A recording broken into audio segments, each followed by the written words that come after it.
Здравейте хора, днес ще снимаме Вечна любов, която е увяхнала. Ето сега. Ще снимаме... Хора, този сериал аз го измислих, това съм неговия приятел. Течо.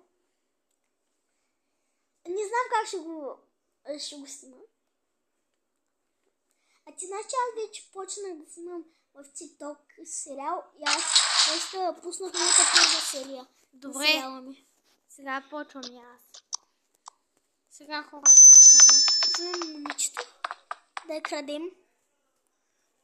Айде бе! Айда, пуку! Сега. Тревелчка.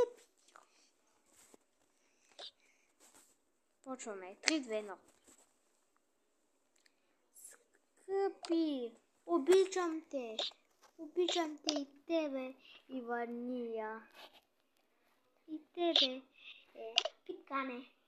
Питкане, да. Обичам те, не ме напускай. Ами, любов моя, ще те напусня. Аз обичам друга, а пък от отдавна не те обичам, защото ти имаш розови коси, а пък аз искам да имаш натурални коси. Махай се. Капак долен, мръсен. Да си беше майката. Да си беше майката, махай се. Пау, пау, пау, пау. Скъпа, защо ме удари?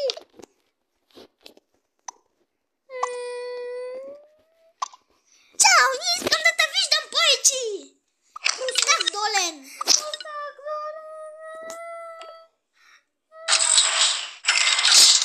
Сега събирам багажа И се махам от тая къща. Аз без те обичам друг и той е по-богат от тебе. Има къща, която е на 10 етажа. Не, която е на 100 етажа. Чао.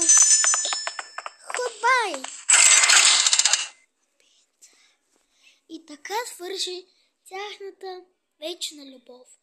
Много жалко, но трябваше. И сега той качваме се при мъжа. Хора, качваме се при мъжа и учваме да вземем една чашка. И за кой ще ти чашка? Чашките са така. Искаш ли? Да. Чакай да ги преместя теле. Не. Хора, вземам чашката. И следно, че той сега се е тръщнал чашката и се е щупил монитора. Следно, че се е щупил монитора и се е по-скоро трябва да го фърли на монитора, аз също. Да. Следно, че той го е щупил и беше много досан. И така свършва сериала на Вечната любов. И ще има втора част. От мене, бай-бай, и се абонирайте за Денис Димитров.